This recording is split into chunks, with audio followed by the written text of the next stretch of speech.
आज हम बात करने वाले हैं खाने के साथ हमारे रिश्ते की।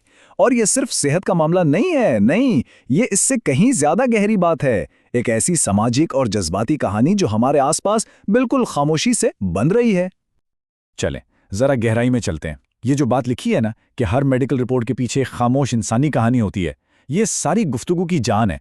जब भी हम डायबिटीज या पीसीओएस का नाम सुनते हैं तो ये सिर्फ मेडिकल अल्फाज नहीं होते, नहीं, इनके पीछे असल इंसान है, उनके अपने तजुर्बात हैं, उनकी वो जिद्दोजहद है जो शायद किसी को नजर नहीं आती।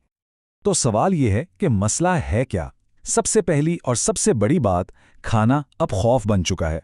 जी हाँ, खौफ। चीनी का डर, वजन बढ़ने का डर, कहीं कुछ गलत ना खा लें, ये वो डर है जिसके साथ आजकल बहुत से लोग हर निवाला लेते हैं। और जाहिर है जहां खौफ होगा वहां कंफ्यूजन तो होगी ही। तो खाना अब एक बहुत बड़ी उलझन भी बन गया है। लोगों को समझ नहीं आ रहा कि उनके जिस्म के साथ हो क्या रहा है, खास तौर पर जब हार्मोन्स का मसला हो। वो बस यही सोचते रहते हैं कि ये सब क्या है और इससे निपटें तो कैसे निपटें। और इस सब का नतीजा क्या निकलता है? नतीजा ये है कि खाना एक मुसलसल जहनी बोझ बन चुका है। सोचें ज़रा, हर निवाले से पहले सोचना, हर चीज़ खरीदने से पहले उसकी लेबल को पढ़ना, ये फैसलों की एक लंबी ना ख़त्म होने वाली लाइन है जो इंसान को जहनी तौर पर थका देती है। और यही आज की एक बड़ी समाजी हकीकत है। लेकिन इस खौफ और कन्फ्यूजन के जवाब में ना एक बहुत बड़ी एक इनकलाबी तब्दीली भी आ रही है। लोग अब चुप नहीं हैं। तो आइए देखते हैं कि खाने के ये नए उसूल हैं क्या, और ये हमारी सोच को कैसे बिल्कुल बदल कर रख रहे हैं। यहां देखें, सोच में एक बुनियादी फर्क नजर आता है। पहले क्या होता था? भाई जो दिल करता है खाओ, एक सीधा सादा सा आज़ादी का कॉन्सेप्ट था। लेकिन आज फलसफा बिल्कुल बदल गया है। अब है वो खाओ जो तुम्हारी सेहत को बचाए। और ये सिर्फ एक लाइन की तब्दीली नहीं है, ये पूरे लाइफस्टाइल की तब्दीली है। तो सवाल यह है कि लोग ये कंट्रोल वापस कैसे ले रहे हैं? जवाब है इल्म के जरिए। मालूमात, इंफॉर्मेशन अब सबकी पहुंच में है।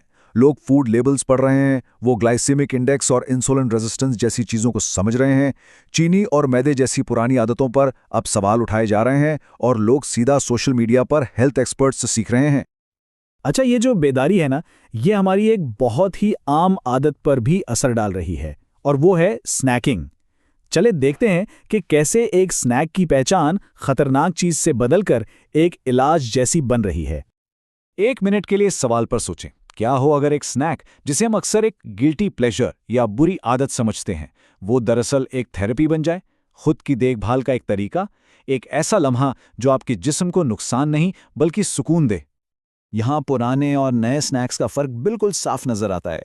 एक तरफ थे चिप्स, बिस्किट्स, मीठे ड्रिंक्स जो बस थोड़ी देर के लिए अच्छे लगते थे, और दूसरी तरफ हैं आज के नए हेल्दी स्नैक्स।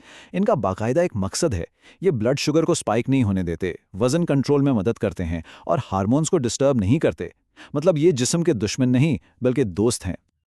और ये जो तब्दीली है ना, ये सिर्फ जिस्मानी सेहत की बात नहीं है, नहीं, ये इससे बहुत आगे की चीज़ है। ये है एम्पावरमेंट का एहसास, अपने ऊपर कंट्रोल का एहसास।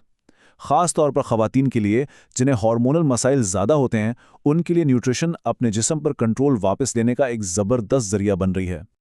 और इस पूरी मूवमेंट का जो निचोड़ है ना, वो इस एक लाइन में है कि आप ऐसी खुराक डिज़र्व करते हैं जो आपके हार्मोन्स का साथ दे, उनसे लड़े नहीं। ये बात खाने को सीधा आपकी सेल्फ वर्थ और अपने जिस्म की इज्जत से जोड़ देती है। तो ये सिर्फ न्यूट्रिशन नहीं रही, ये सेल्फ लव बन गई है। इस पूरी तहरीक ने न्यूट्रिशन एक्सपर्ट्स का रोल भी बिल्कुल बदल दिया है। अब वो सिर्फ क्लिनिक में बैठकर डाइट प्लान नहीं बनाते, नहीं, वो इस समाजी तब्दीली को लीड कर रहे हैं। एक स्टूडेंट के तौर पर शुरू करके वो कम्युनिटी एजुकेटर बनते हैं, फिर फूड रिफॉर्मर और फिर हेल्थ एंटरप्रेन्योर, जो साइंस को आम जिंदगी के हल में बदल रहे हैं। तो अब सवाल ये है कि ये सब कुछ आज इतना अहम क्यों हो गया है? इसलिए कि ये अब कोई फैशन या कुछ दिनों का ट्रेंड नहीं रहा। नहीं, ये अब एक सामाजिक जरूरत बन चुका है।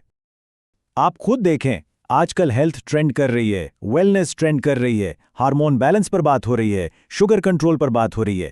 और जब कोई चीज़ इतनी बड़ी समाजी हकीकत बन जाए तो फिर उसकी ज़रूरियात को पूरा करना भी एक समाजी जिम्मेदारी बन जाती है ना? तो आखिर में इस पूरी मूवमेंट की असल वैल्यू क्या है? ये खौफ का जवाब देती है सल्यूशन से, कन्फ्यूजन का जवाब देती है साइंस से, और सबसे बढ़कर ये बीमारी का जवाब इलाज से नहीं बल्कि प्रिवेंशन यानी रोकथाम से देती है। ये हमारे माशरे की एक बुनियादी ज़रूरत को पूरा कर रही है। और बस इसी सोच के साथ हम आपको छोड़े जाते हैं कि अगर खाना खौफ के दायरे से निकलकर एम्पावरमेंट का एक टूल बन सकता है तो फिर आगे क्या? इस सफ़र में अगला कदम क्या होगा? ये तहरीक हमारी सेहत को, हमारे माशरे को और किन किन मुस्बत तरीकों से बदल सकती है? सोचने की बात है।